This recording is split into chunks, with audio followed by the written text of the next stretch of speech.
Ano to, Congressman, bakit sinisisi mo kami? Bakit sinisisi mo yung mga Duterte supporters sa kaso mo? Masyado ka kasing maingay. Masyado kang madaldal. Ayaw mong sumunod sa batas. Gumagawa ka ng batas tapos wala kang alam sa totoong batas. Tapos ngayon sinisisi mo kaming mga Duterte supporter dahil sa kinakaharap mong kaso. Sumunod ka kasi sa Supreme Court. Yun yung pinakamataas na ng batas sa ating bansa. Yun yung pinakamataas. Bakit ayaw mong sumunod? Sundin mo. Hindi yung dakdak ng dakdak. Ngayon, may nag-file sa'yo ng kaso, sisihin mo kami. Bakit naman gano'n? Kagagawan mo yan. Isa kang mambabatas or isa kang mambubutas. Yung tabingi mong muka. PWD ka ba? Anak lang to ako May nagsampasi ng kaso, kami sisihin mo. Kung nananahimik ka, walang magsasampasi ng kaso. Punyeta ka. Kung makapagsalita, kami sisisihin mo. Sarili mo sisihin mo. Masyado kang maingay. Masyado kang nagpapapapil.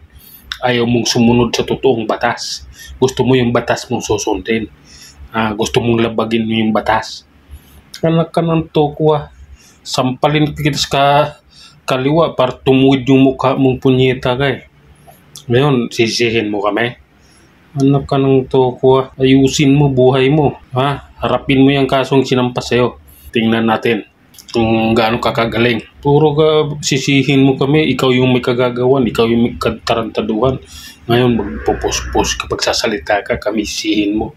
Hindi wala kang kaso kung nananahimik ka lang. Supreme Court na nagsabi yung impeachment ni BP Inday Sara is unconstitutional. Nabubulol tuloy ako doon. Ngayon, gagalit ka. Inilabag nyo naman talaga yung batas doon. Naintindihan mo ba yung pinirmahan mo yung pinailin yung impeachment kay BP Inday? Binasa mo ba lahat yung papel na yon? Diba hindi nyo binasa? Pumirma lang ka dahil sa pera. Tapos ngayon sisihin mo kami. Anak ka ng tokwa. Kung matuloy man yan, kung magka-hearing man yan sa Senate, kung tinanong ka ni Senator Marcolita, wala intindihan mo ba yung pinirmahan mo? Ano isasagot mo? Huwag mo kaming gaganunin. Kung nangyari sa'yo, yung kaso mo ngayon, ikaw ang may kasalanan niyan. Ikaw, sa'yo rin nagmula yan. Kaya huwag mo kaming idamay sa kalukuhan mo. Kami mga Duterte supporters, mga vloggers, kami ay pumapanig sa katotohanan. Sundin ang batas, yung tama, hindi yung puro kalukuhan ninyo. Yung puro gusto nyo lang, kayo na yung masusunod kasi gusto nyo, kayo yung naghahari. Kayo yung kunwari, mabait, magalang, makabayan. Huwag kalbukuhan. Yung mga kasama nyo nagrarally, binabayaran nyo naman yan Yung mga uto-uto nyo yung ginasama, bayad ninyo yan. Diba? Tapos, kung ano-ano pinagsasabihin nyo.